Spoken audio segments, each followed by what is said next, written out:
I never believed in ghosts, haunted houses, or curses. To me, they were nothing more than stories people told to frighten children. I always believed there was a logical explanation for everything. But on one stormy night, my life changed forever. It was exactly 3:13 a.m. Rain pounded against my apartment windows while thunder echoed across the sky. I was about to turn off the lights when my phone suddenly rang. I reached for it, expecting to see a friend's name. Instead, the screen displayed only one word: home. My heart began to pound. Slowly, I answered. At first, there was nothing but loud static. Then, through the crackling noise, a little girl's voice whispered, "Daniel, come home." The call ended instantly. Seconds later, my phone vibrated again. A single message appeared on the screen. "You forgot us." As every light in my apartment flickered, I realized my nightmare had only just begun. I barely slept that night. Every time I closed my eyes, I heard the little girl's whisper repeating over and over, "Daniel, come home." I tried convincing myself it was only a nightmare, but the message on my phone never disappeared. 3 days later, just as the sun was setting, someone knocked on my apartment door. Three slow knocks echoed through the silence. I looked through the peephole, but no one was there. Confused, I opened the door and found an old weathered envelope lying on the floor. There was no stamp, no address, only my name written in faded black ink. Inside was an ancient family photograph of four people standing before a decaying Victorian mansion. Three faces had been scratched away. Only mine remained. On the back, written in trembling handwriting, were four chilling words. "Welcome home, Daniel. Pranay."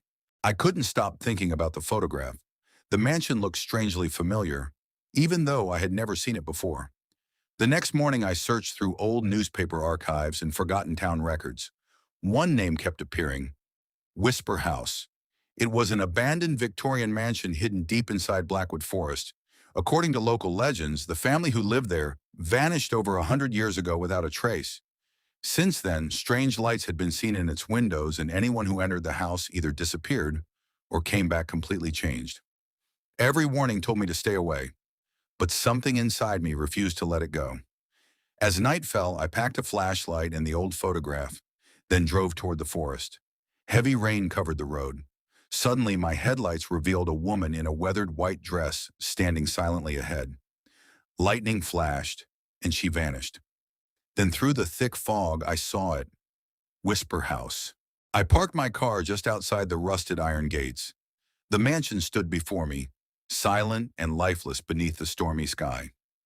Broken windows stared back like empty eyes, while dead vines crawled across the cracked stone walls. The air felt unnaturally cold, and every instinct told me to turn around. But something was pulling me closer. As I stepped through the gates, they slammed shut behind me with a deafening clang. My heart pounded as I looked toward the front porch. There she was again, the woman in the weathered white dress. She stood perfectly still, her glowing blue eyes locked onto mine. Without saying a word, she slowly raised one hand and pointed toward the open front door. A freezing wind swept past me, carrying faint whispers I couldn't understand. Taking a deep breath, I stepped inside, and the heavy door slammed shut behind me. The air inside the mansion was damp and freezing. Every step I took echoed through the endless silence. My flashlight barely pierced the darkness as dust drifted through the air like tiny ghosts. The walls were lined with old family portraits in cracked golden frames. As I moved closer, my stomach tightened. Every face had been scratched away, except one. My face. It didn't matter which portrait I looked at. Somehow, every remaining face was mine.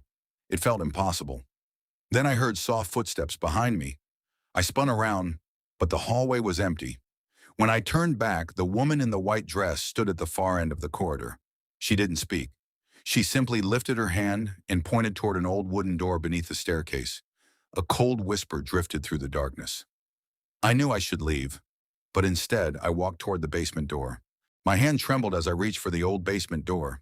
The rusty hinges groaned as it slowly opened, revealing a staircase that disappeared into complete darkness. Every step downward felt colder than the last. At the bottom, my flashlight revealed an enormous stone chamber lit by dozens of blue candle flames that flickered without heat. In the center stood a long wooden table surrounded by 13 ancient chairs. One chair was pulled out, as if someone had been expecting me. Resting on the table was a thick, leather-bound guest book. I opened it, and my blood ran cold. Every page was filled with the same name, Daniel Carter, written hundreds of times in different handwriting. Then I felt someone watching me. I looked up. The woman in the white dress stood silently beside the empty chair, slowly raising her hand, inviting me to sit. I couldn't move. My legs felt frozen as I stared at the guest book. Suddenly, the pages began turning by themselves, faster and faster, until every page was filled with my name. Then the silence was broken by the sound of chairs scraping across the stone floor. One by one, all 13 chairs slowly pulled away from the table, as if invisible guests were standing up. The blue candle flames burned brighter, and thick black mist poured from the walls. Shadowy figures began emerging from the darkness, their glowing white eyes fixed on me. They surrounded the room without making a sound. The woman in the white dress remained perfectly still, her expression filled with sadness instead of anger.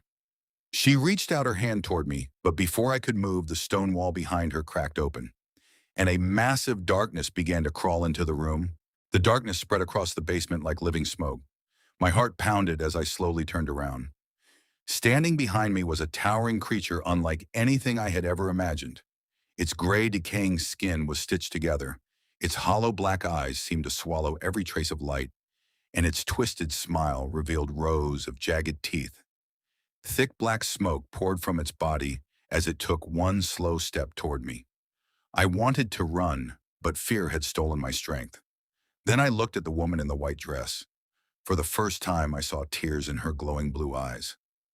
She wasn't trying to lure me into the house. She had been trying to warn me. The creature stretched out its enormous hand, and the basement began to collapse around us. Everything faded into darkness, and I heard one final whisper. "It's too late." When I opened my eyes, everything was silent. The creature was gone. The woman in white had disappeared. Then, darkness swallowed me completely. 3 days later, the police found my car abandoned outside Blackwood Forest. My phone, wallet, and keys were still inside, but there was no sign of me. Search teams entered Whisper House, yet they found nothing except dust, broken furniture, and an old family photograph hanging on a cracked wall. It showed 5 people standing in front of the mansion. One of them was me. I stood beside the woman in the white dress, smiling as though I had lived there my entire life. Behind us, dozens of pale faces stared from the mansion's windows. They weren't trapped. They were waiting. But this isn't the end.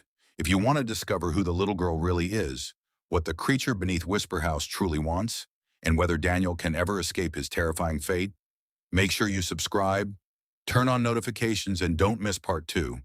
Because the next time your phone rings at 3:13 a.m., it might be home calling for you.